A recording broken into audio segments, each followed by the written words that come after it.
Enceinte de 8 mois, je me suis présentée au tribunal pour un divorce. Mais lorsque la maîtresse de mon mari m'a giflé devant tout le monde, le juge a soudainement ordonné le huis clos. La gifle a résonné dans toute la salle d'audience. Pas une gifle de cinéma, pas un effet dramatique au ralenti. Une vraie, le genre qui fait siffler l'air juste avant l'impact. Le genre qui s'abat comme une porte qui claque sur toutes les versions de la vie que vous pensiez encore pouvoir vivre. Ma joue a immédiatement brûlé. J'ai senti un goût de cuivre au coin de ma lèvre et ma main, avant même que je ne réalise ce qui s'était passé, s'est précipité pour protéger mon ventre. Enceinte de 8 mois, seule, venant d'être frappée en pleine audience devant un huissier, une sténotypiste, 2 greffiers et l'honorable juge Bernard Molière du tribunal judiciaire de Lyon. Et mon mari, Alexandre Leroy, a regardé la main de Chloé, cette main qui venait de percuter mon visage, et il a ri. Pas fort, pas avec une cruauté assez évidente pour être remarquée, juste un petit rire expiré, comme si on venait de lui raconter une blague que seul lui et Chloé pouvaient comprendre. Ce petit rire privé dans une pièce pleine de gens qui me regardaient saigner, c'est à ce moment-là que j'ai cessé d'avoir peur de lui. Je dois remonter 6 ans en arrière, car rien de tout cela n'a de sens sans le commencement. Et le commencement ne ressemble pas à ce que vous pourriez imaginer. C'est toujours le cas. J'avais 26 ans quand j'ai rencontré Alexandre Leroy lors d'un événement philanthropique d'entreprise où ma mère m'avait traîné. Elle dirigeait le groupe immobilier Lefebvre, une société d'investissement immobilier de taille moyenne que mon grand-père avait bâti de rien dans les années 1970. Pas accent grave-l'œil, mais solide.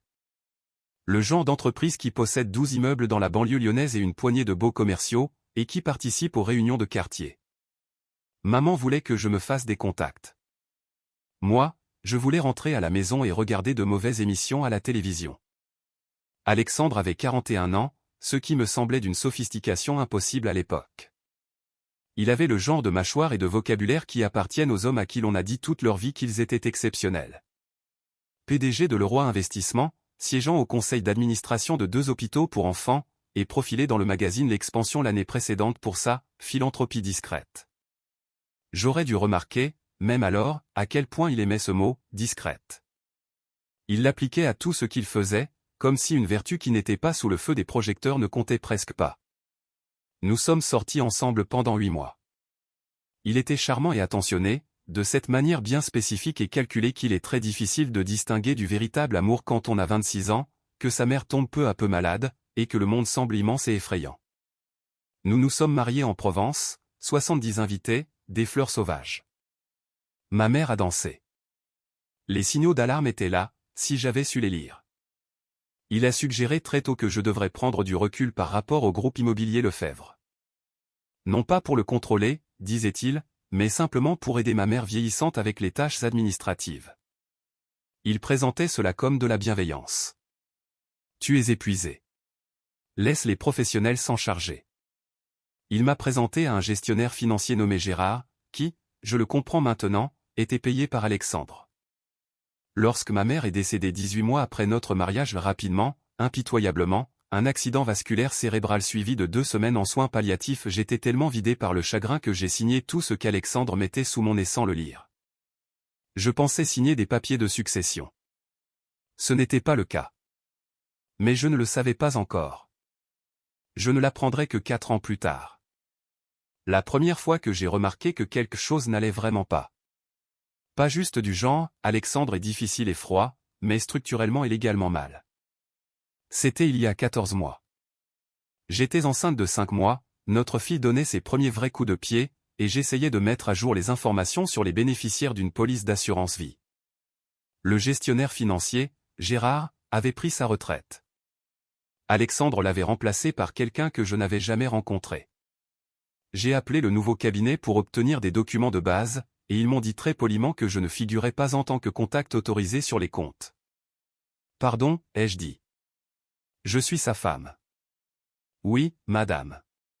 Mais les contacts autorisés sur ce compte sont Monsieur Leroy et une certaine mademoiselle Chloé Lambert. J'ai ri.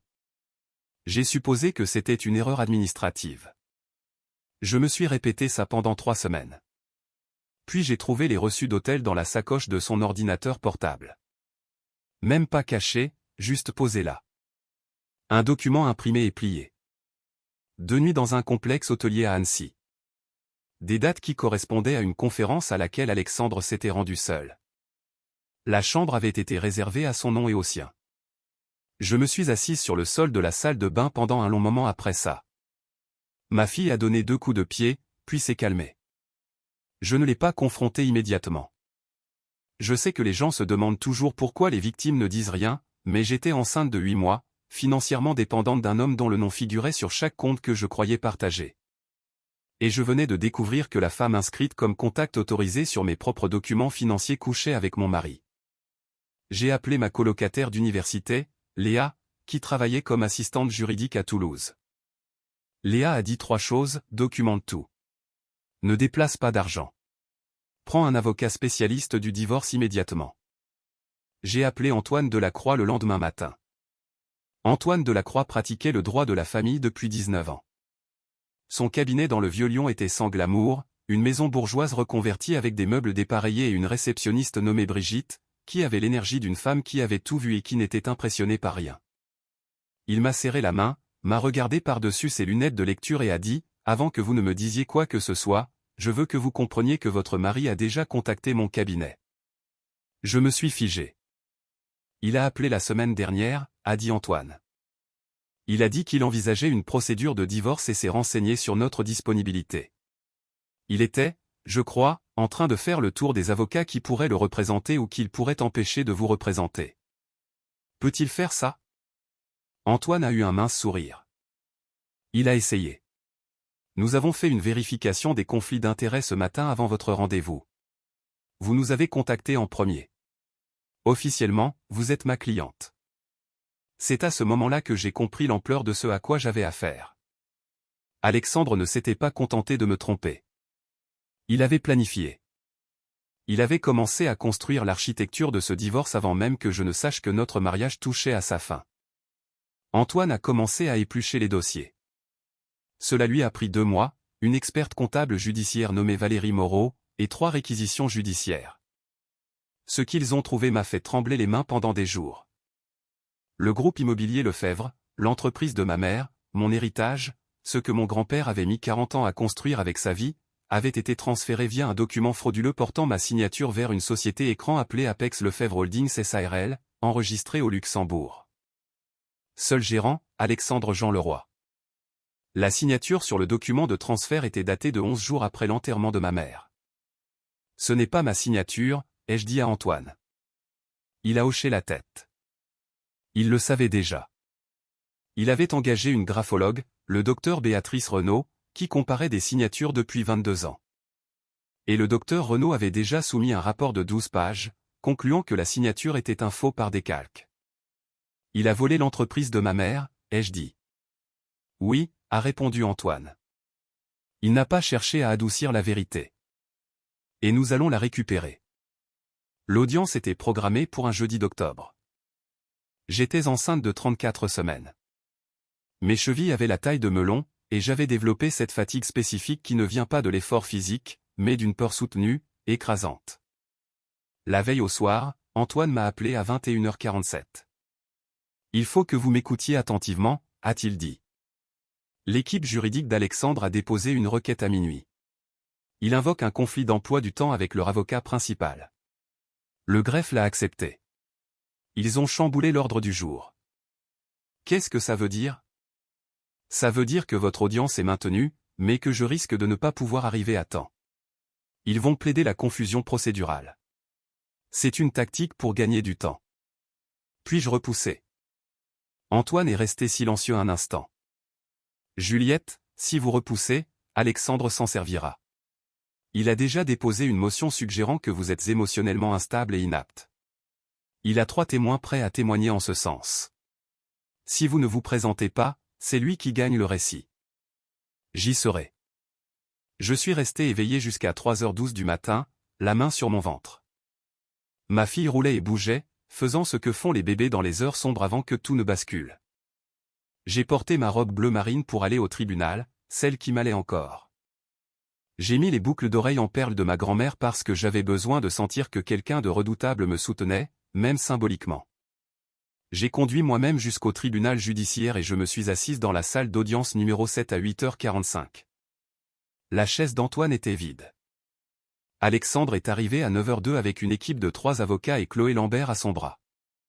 Elle portait un tailleur crème et arborait ce sourire spécifique d'une femme qui croit avoir déjà gagné. Aucun d'eux ne m'a accordé un regard en passant. Ils se sont assis à la table des plaignants et je me suis assise à la table de la défense. Seul, avec mon dossier juridique, les boucles d'oreilles de ma grand-mère, mon corps de femme enceinte de 34 semaines, et j'ai attendu. Alexandre est venu vers moi avant que le juge n'entre. Ses avocats sont restés à leur table.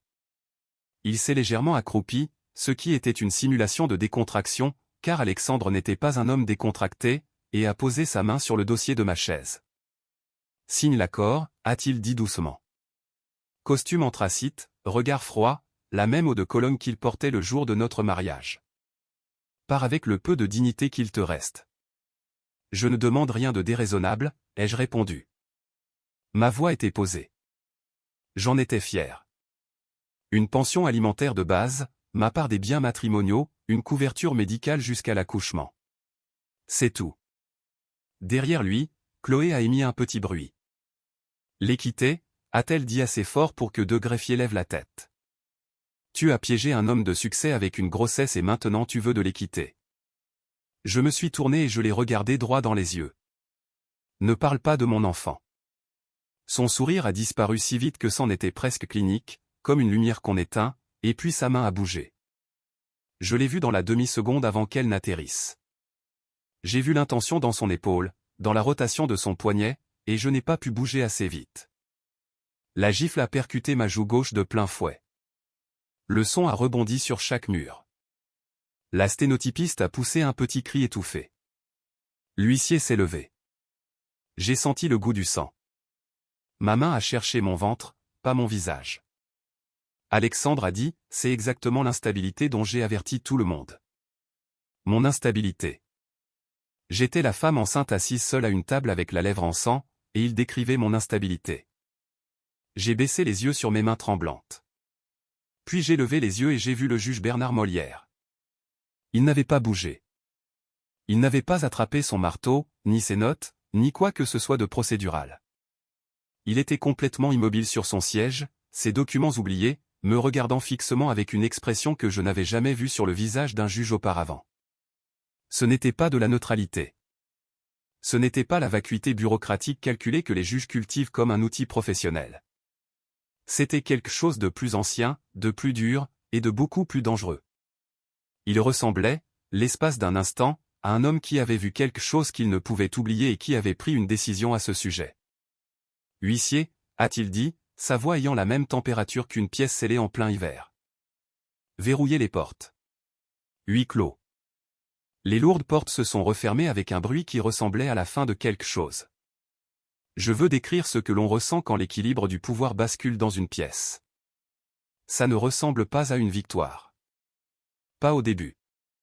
C'est comme le changement de pression atmosphérique avant un orage. Quand l'atmosphère prépare quelque chose d'énorme et d'invisible, et que vous pouvez le sentir dans vos os. Le sourire narquois d'Alexandre a vacillé une seule fois. Son avocat principal, un certain maître Thierry quelque chose, s'est penché vers lui et lui a chuchoté à l'oreille. Le juge a prononcé mon nom complet. Juliette Claire Lefebvre-Leroy. Alexandre s'est figé. Ce nom de jeune fille. Il l'avait effacé pendant 6 ans. Lefebvre était le nom de famille de ma mère, le nom de mon grand-père, le nom sur l'immeuble devant lequel ma grand-mère me faisait passer quand j'étais petite pour me dire avec une immense fierté, « C'est à nous, ma chérie ». Alexandre appelait ça de l'histoire ancienne. Il disait que c'était un fardeau inutile. Il m'avait présenté à chaque événement d'entreprise comme Juliette Leroy. Juste ça, rien avant, rien de rattaché. Je l'avais laissé faire. Je comprenais maintenant pourquoi il en avait besoin. « Monsieur Leroy », a dit le juge Molière, « êtes-vous au courant de la requête d'urgence soumise à ce tribunal à 7h15 ce matin ?» L'avocat d'Alexandre s'est levé. « Votre honneur, la femme de mon client a démontré un schéma d'instabilité émotionnelle. Je ne vous ai pas demandé votre avis, a tranché le juge. Asseyez-vous. » Le silence s'est abattu comme un mur qui s'effondre. En 19 ans de droit de la famille, je ne sais pas si maître Thierry quelque chose s'était déjà fait dire de s'asseoir avec cette intonation particulière. Il s'est assis. Monsieur le roi, la requête. Votre honneur, a dit Alexandre prudemment. Il avait retrouvé un peu de contenance. Il était très doué pour retrouver sa contenance. C'était l'une des choses que j'avais admirées chez lui autrefois. Je n'ai pas connaissance d'une quelconque requête d'urgence. Mon équipe s'est préparée pour une audience classique. Le juge a pris un document dans un dossier qui ne se trouvait pas sur son bureau lorsque nous sommes entrés. Il a lu à voix haute. Il a lu pendant 11 minutes. Je sais que ça a duré 11 minutes parce que j'ai compté. J'ai compté parce que compter était la seule chose qui m'empêchait de m'effondrer. Il a lu des dossiers médicaux. Mes dossiers de suivi de grossesse plus précisément, y compris les notes de ma gynécologue obstétricienne, le docteur Inès Ben Ali, qui avait signalé des marqueurs de stress élevés lors de 4 de mes 6 derniers rendez-vous, et avait documenté dans ses notes cliniques que je m'étais présenté à un rendez-vous à 30 semaines avec des ecchymoses sur le bras gauche correspondant à une forte pression de préhension. Je lui avais dit que je m'étais cogné contre un cadre de porte.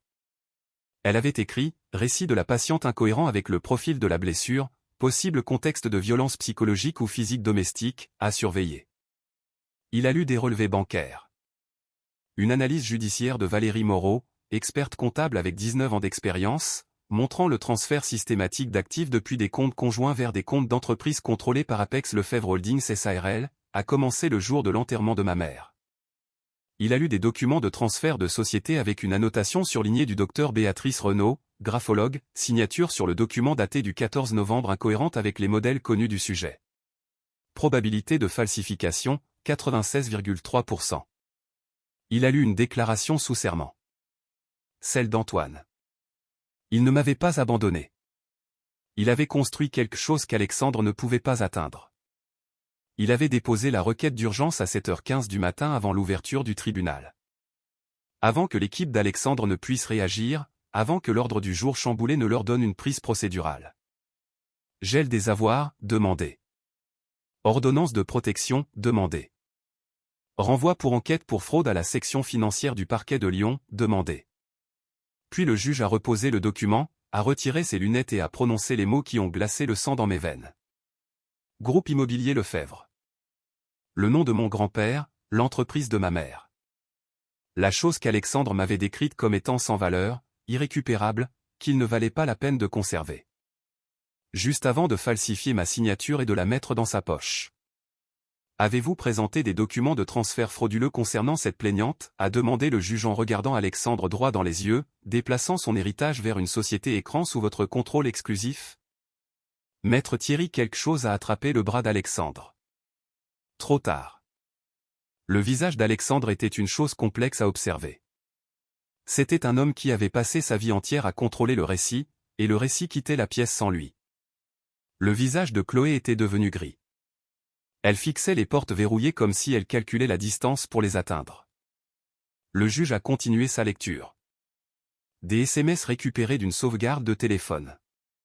Mon ancien appareil, que le technicien informatique d'Antoine, un consultant nommé Maxime Dubois, expert en investigation numérique depuis 12 ans, avait récupéré d'une archive cloud dont Alexandre ignorait l'existence. Des messages d'Alexandre à Chloé, datés de l'époque où j'étais à mes rendez-vous médicaux, elle est chez le médecin jusqu'à midi. Va à la maison et retire les dossiers en accordéon du placard du bureau avant son retour. Des messages décrivant des tentatives d'accès à mes dossiers médicaux privés par le biais d'un contact au service de facturation de ma gynécologue. Un message vieux de 3 semaines envoyé depuis le téléphone personnel d'Alexandre, si elle ne signe pas d'ici le 14, fait changer les serrures pendant qu'elle sera à son prochain rendez-vous. Je m'occuperai de la scène. Il avait prévu de m'enfermer dehors, enceinte de 8 mois, alors que j'étais à un suivi de grossesse. Les preuves corroborent sa déclaration dans son intégralité, a déclaré le juge. Le ton de sa voix n'avait pas changé une seule fois. Et elle corrobore plusieurs autres déclarations qu'elle n'avait même pas encore faites. C'est alors que les portes du tribunal se sont ouvertes.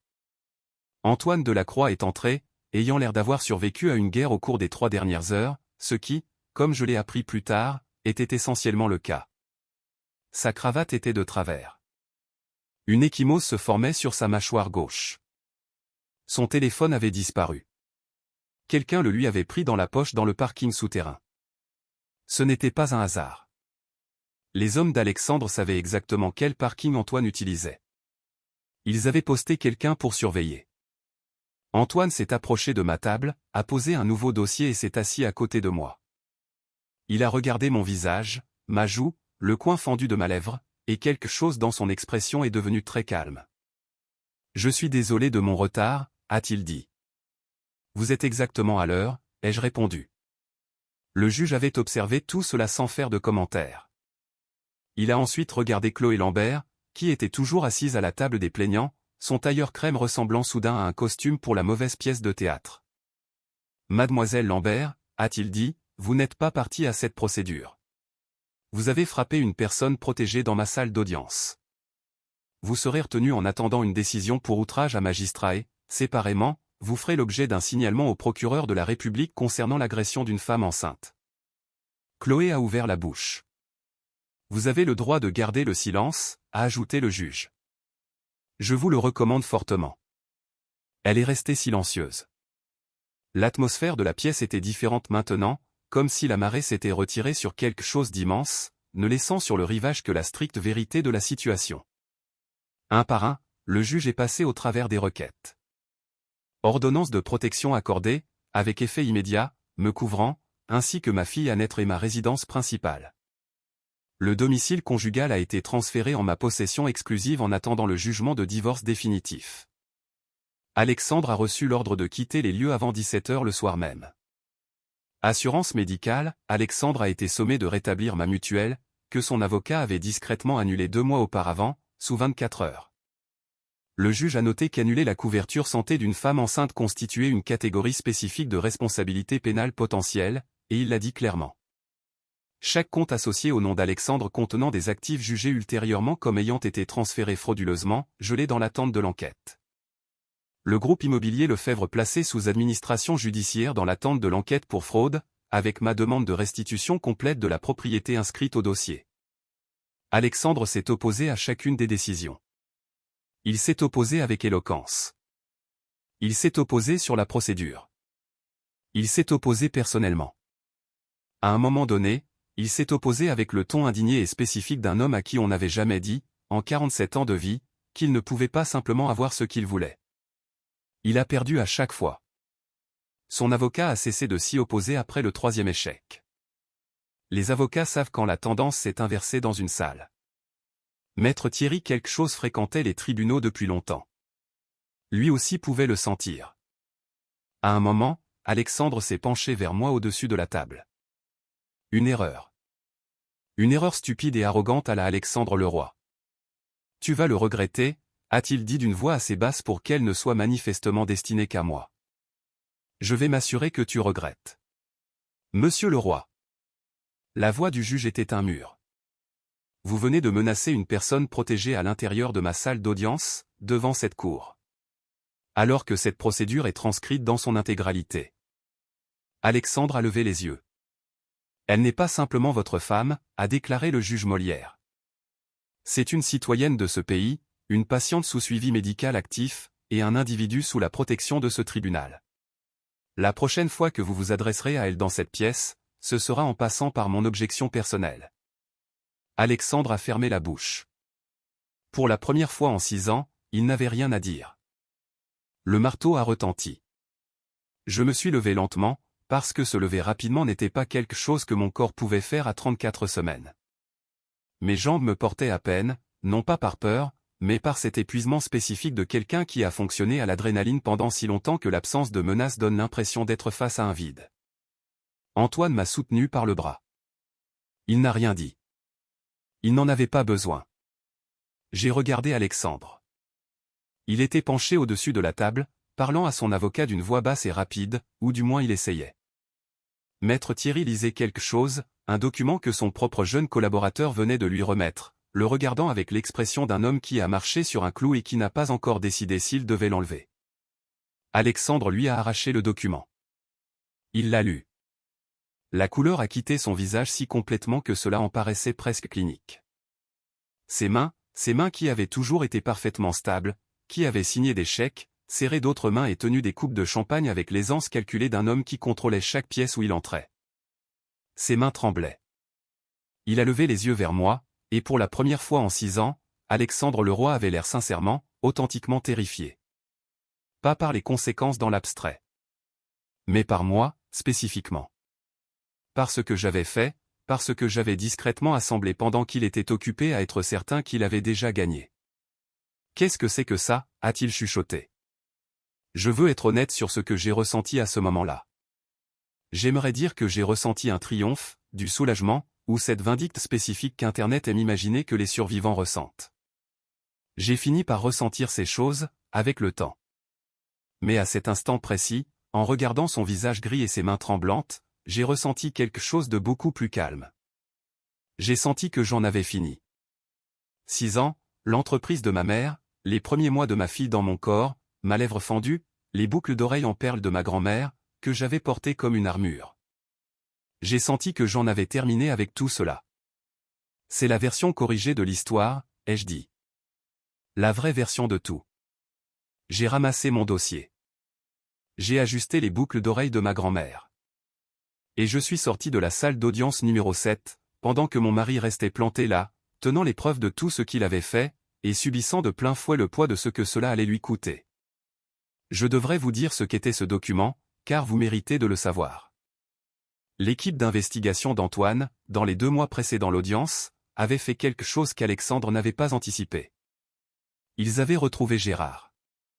Gérard, le gestionnaire financier à la retraite, celui qui était payé par Alexandre et qui avait géré les documents relatifs à la succession de ma mère. Gérard avait 63 ans et vivait sur la Côte d'Azur. Il s'avérait qu'il se sentait très coupable de plusieurs choses bien précises depuis plusieurs années.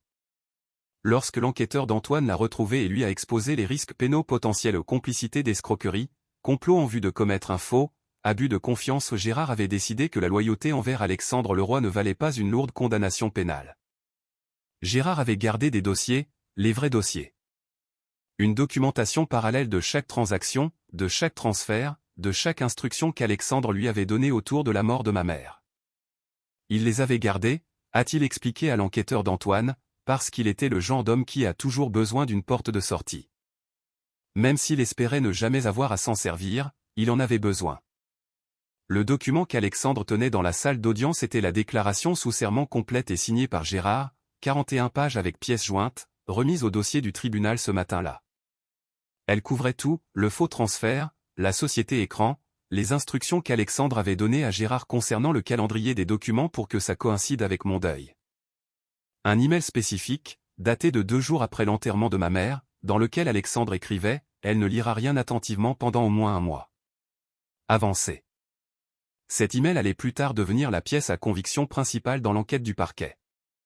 Alexandre a été inculpé 14 semaines plus tard pour escroquerie, faux et usage de faux, et association de malfaiteurs. Il a plaidé coupable pour 2 chefs d'accusation et a écopé d'une peine de prison avec sursis assortie de 3 ans de mise à l'épreuve, et d'une interdiction définitive de gérer ou de diriger une entreprise pendant 7 ans.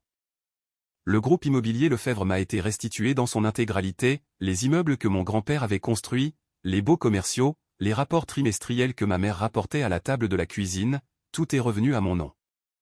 Chloé Lambert a plaidé coupable pour violence volontaire en réunion, délit. Elle a écopé de travaux d'intérêt général et d'une amende. Alexandre a payé mes frais d'avocat, l'experte comptable et le docteur Béatrice Renaud sur ordre du tribunal. L'avocat d'Alexandre, à son crédit, a envoyé à Antoine un court email professionnel disant qu'il n'avait pas eu connaissance de l'ampleur des actes de son client et qu'il ne le représenterait plus à l'avenir. Ma fille est née un mercredi, 6 semaines après l'audience. Je l'ai appelée Éléonore. En hommage à ma grand-mère, qui me faisait passer en voiture devant les immeubles Lefebvre quand j'étais petite et qui m'a appris ce que cela signifiait de construire quelque chose qui dure. En hommage à ma mère, qui avait dansé à mon mariage et qui n'a jamais vécu assez longtemps pour voir comment l'histoire se terminait. Éléonore Claire-Marie Lefebvre-Leroy. Tous ses prénoms, sans exception. Elle pesait 3,7 kilos.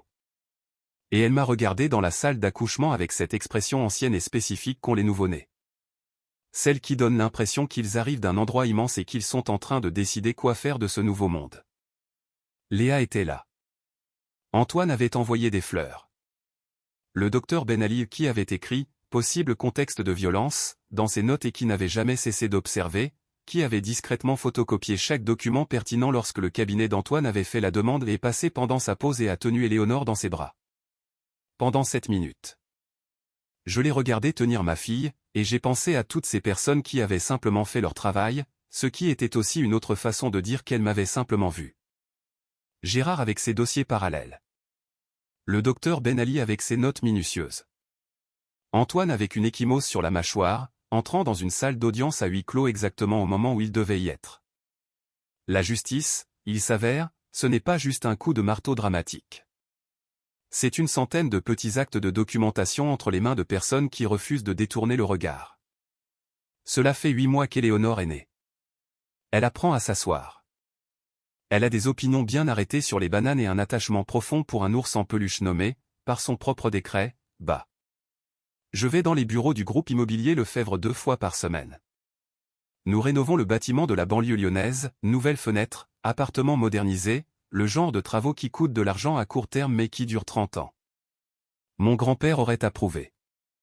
Ma mère aurait fait un énorme tableur Excel, aurait débattu de chaque ligne budgétaire, pour finalement tout approuver quand même. Ils me manquent tous les deux constamment. Alexandre est quelque part à Paris. Je ne le traque pas. Je n'en ai pas besoin. Aux dernières nouvelles, il faisait du conseil, en toute discrétion, comme il l'a toujours préféré, pour un cabinet de taille moyenne qui ignorait son passé, ou qui le connaissait et s'en moquait. Ça arrive. Le monde est vaste, et les hommes riches trouvent souvent des chutes plus douces qu'ils ne le méritent. Mais le groupe immobilier Lefebvre est à moi. Éléonore est à moi. Mon nom, en entier, chaque syllabe que ma famille m'a jamais donnée, est à moi. Il a perdu tout ce qu'il m'avait volé. À la fin, il n'a même pas pu cacher la peur sur son visage. Et moi, je suis sorti de ce tribunal, enceinte de 8 mois, avec des boucles d'oreilles en perles, une lèvre fendue et la main sur le ventre. Je suis sorti comme quelqu'un qui a toujours su exactement qui elle était. C'est juste que lui n'avait pas fait attention.